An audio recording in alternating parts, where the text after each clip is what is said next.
魚油吸收就真係冇輪蝦油吸收咁好啦。輪蝦油係水溶，可以好快就融為一體。80到120隻蝦仔先得出1粒輪蝦油，係比較稀有噶。所有人都有個童年陰影，魚油聲大夾惡啃。好彩而家有新嘢出嚟，進步咗。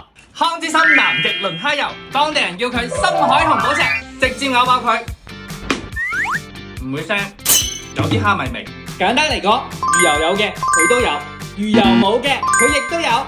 除咗有 Omega 3、EPA、DHA， 仲有磷脂、蝦青素、膽鹼。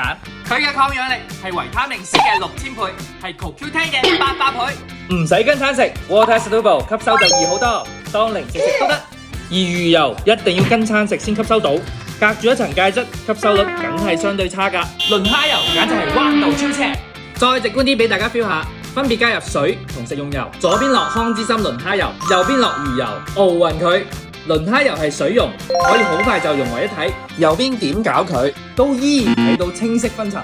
咁樣輪蝦油食落肚呢，就更好吸收，同時仲可以帶走多餘嘅脂肪，降三高，好有用。輪蝦油來源係極地野生蝦仔，南極純淨海域。有研究話，80到120隻蝦仔先得出1粒輪蝦油，係比較稀有㗎。仲有一點，輪蝦係食物鏈最底端，冇咩重金屬污染，夠晒純，極淨海域加食物鏈底端，雙重純淨加成，完全唔使擔心海水污染問題。多個國際認證，可以放心食。街坊朋友實定問，啱咩人食？好似 Benny 咁上下年紀，仲成日要用腦，甚至捱夜，一個唔留意就會膽固醇高、血壓高。冇離記性 DHA、EPA 可以降三高，對呢度同呢度都好有幫助。我初食最直觀嘅感受就係做完一日嘢，對眼都唔乾啦。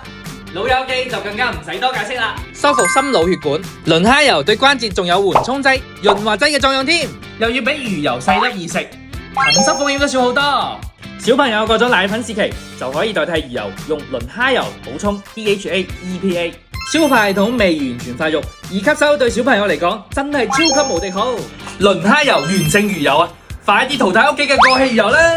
食 supplement 唔想食白果，跟住 Benny 食新科技，香港康之森輪蝦油。